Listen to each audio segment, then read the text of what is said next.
विभाग विनोद में मैं से विनोद आज फिर आपके सामने हाजिर हूँ। चलिए आज सीधे चर्चा करते हैं महाराष्ट्र की राजनीति को लेकर। इसके कारण मौजूद है। अभी पिछले दिनों जो कुछ संकेत मिल रहे हैं उससे ऐसा लगता है कि अति महत्वाकांक्षी अजीत पवार, आपको मालूम होगा, जो पिछले दिनों राष्ट्रवादी कांग्रेस पार्टी अर्थात शरद पवार की एनसीपी से बगावत कर कुछ विधायकों के साथ, अपने समर्थक विधायकों के साथ उन्होंने भारतीय जनता पार्टी को समर्थन दिया और एकनाथ शिंदे के मुख्यमंत्रित्व में उप मुख्यमंत्री का पद स्वीकार किया।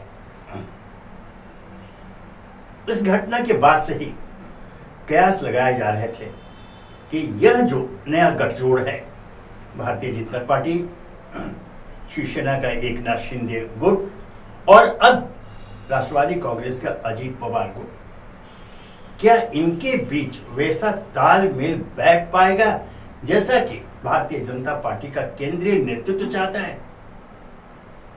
इस पर आशंकाएं व्यक्त की जा रही थी और अब जो संकेत मिल रहे हैं उससे लगता है कि वर्तमान इस शिंदे सरकार में सब कुछ ठीक ठाक नहीं है।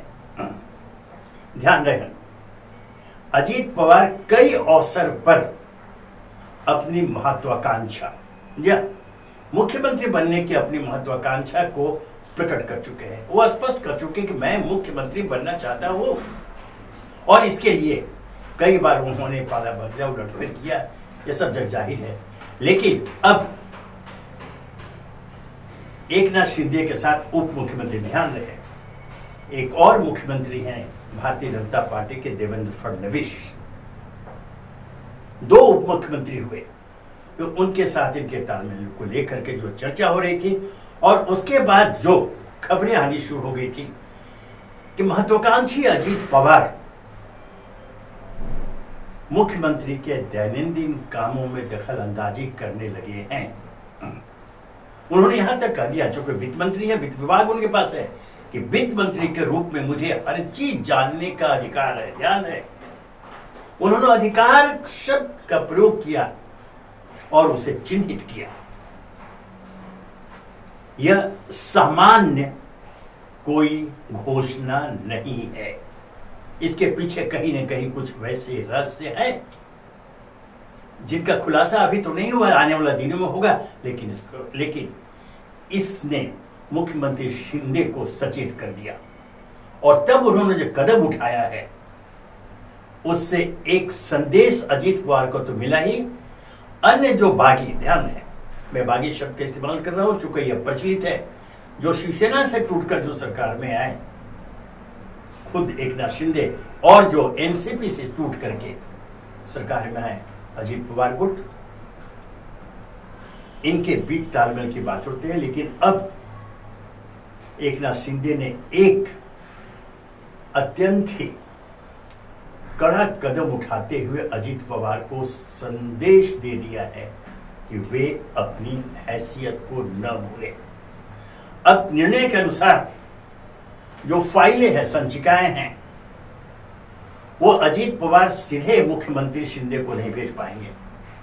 वो सारी संचिकाएं अब दूसरे उप मुख्यमंत्री, भारतीय जनता पार्टी के कद्दावर नेता, पूर्व मुख्यमंत्री रहे देवेंद्र फडणवीस के मार्फत, उनके जरिए मुख्यमंत्री के पास जाएगी। इससे यह तो साफ है कि अब मुख्यमंत्री शिंदे अजीत पवार के पर उतरना चाहते हैं, बल्कि पर उतर गया। हर मामले में जो दखलंदाजी कर रहे थे, इसका सबक उन्हें दिया गया और उन्हें यह बता दिया गया, बल्कि उनकी औकात से परिचित करा दिया गया।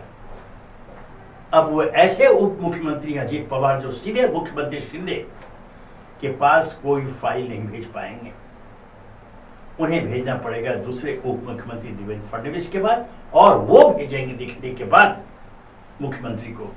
तो वह एक जो पंक्ति बन गई, पवार, फडणवीस और तब शिंदे, यह महाराष्ट्र की राजनीति का नया एक ऐसा खेल है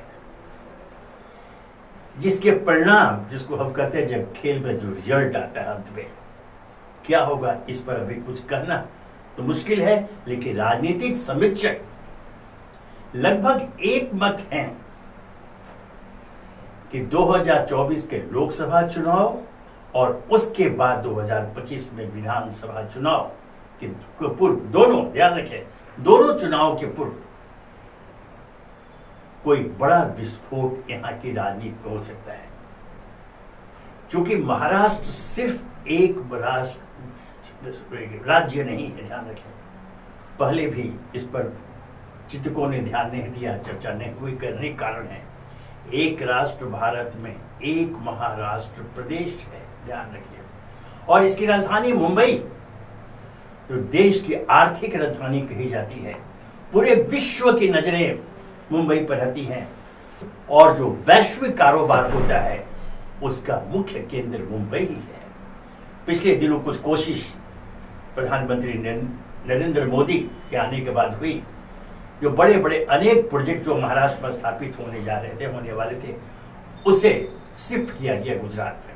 ये कोशिश हुई, लेकिन इसका जो विरोध हुआ, आरंभ में ही जो विरोध हुआ, उसके बाद वो प्रक्रिया कम से कम रुक गई है, उस पर विराम दे दिया गया है। अभी उस दिशा में कोई दूसरा कदम नहीं उठाया जा रहा है।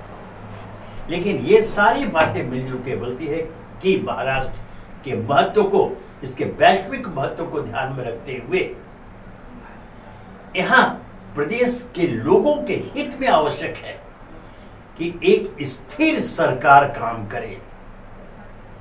कोई अस्थिर सरकार जनता का भला नहीं कर पाएगी। विकास की अनेक बड़ी बड़ी योजनाएं यहां हैं, जिन पर कुछ पर काम चल रहा है, कुछ लंबित है, उन्हें अभी आकार लेना है। उन्हें क्रियान्वित करने के लिए आवश्यक है कि एक सुदृढ़ नेतृत्व और एक स्थिर सरकार।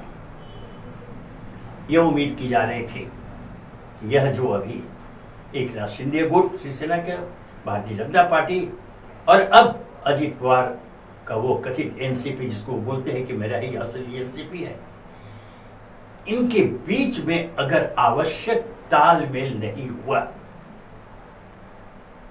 तो फिर जो हम आशा कर रहे हैं या जो यहां प्रदेश की जनता की जो आकांक्षाएं हैं, विकास के मार्ग पर तेजी से कदम डाल करने का, और यह जो एक स्थान प्राप्त है देश की आर्थिक राजधानी मुंबई को, जिसने, फिर दोहरा रहा हूं, एक राष्ट्र पे एक महाराष्ट्र का स्थापित करने के लिए विवश किया था नीतिकारों को, उसके चरित्र के साथ, उसके स्वाभिमान के साथ कोई राजनीतिक खेल नहीं हो, इस बात को ध्यान रखिए।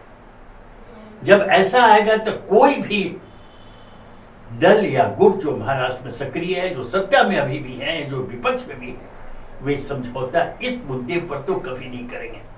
महाराष्ट्र के मान सम्मान स्वाभिमान के साथ कोई भी महाराष्ट्र का रहने वाला, कोई भी रहवासी समझौता कभी नहीं करेगा। इतिहास के पन्नों को पलट कर देख लीजिए, जब जब ऐसी स्थिति आई है, महाराष्ट्र ने कदम टाल किया है और राजनीतिकों को विवश किया है अपनी शर्तों पर यहां शासन करने का। इसलिए यह कहा जा सकता है, बल्कि अपेक्षा की जा सकती है कि सारी राजनीतिक मजबूरियां अपनी जगह, अजीत पवार की निजी महत्वाकांक्षाएं अपनी जगह, भारतीय जनता पार्टी की राष्ट्रीय नीति अपनी जगह और अजीत पवार के कथित एनसीपी की नीति अपनी जगह। लेकिन जब बात आएगी एक निर्णय की, एक फैसले की, तब वहां एक महाराष्ट्र, सर्वश्रेष्ठ महाराष्ट्र की भावना काम करेगी और तब मजबूर होकर सभी राजदल, सभी राजनेता महाराष्ट्र प्रदेश के हित में, यहाँ के लोगों की जनाकांक्षा को देखते हुए उनकी पूर्ति हेतु किसी उस बड़े विस्फोट से बचने की कोशिश करेंगे जिनकी संभावना आज राजनीतिक समीक्षक व्यक्त कर रहे हैं और उनके आधार मौजूद हैं। अच्छा होगा सभी के हित में कि समय रहते उस विस्फोट के पूर्व वो जो विस्फोटक है और इसकी जिम्मेदारी, बल्कि 100% जिम्मेदारी मुख्यमंत्री एकनाथ शिंदे के ऊपर है। उन्हें सुनिश्चित करना होगा कि महाराष्ट्र को एक स्थिर सरकार मिले और जनाकांक्षाओं की पूर्ति की दिशा में जिस तेजी से प्रदेश आगे बढ़ रहा है उसमें कोई अवरोध पैदा नहीं है, उसकी शक्ति को समाप्त कर दे। नहीं तो, हालांकि संभव नहीं है, फिर भी शंका तो व्यक्त की जा सकती है कि नहीं तो यहाँ की जनता उन राजनेताओं, उन राजदलों को कभी माफ नहीं करेगी जो महाराष्ट्र की अस्मिता, इसके स्वाभिमान के साथ राजनीतिक समझौते कर सत्ता में बने रहने की कोशिश करेंगे। धन्यवाद।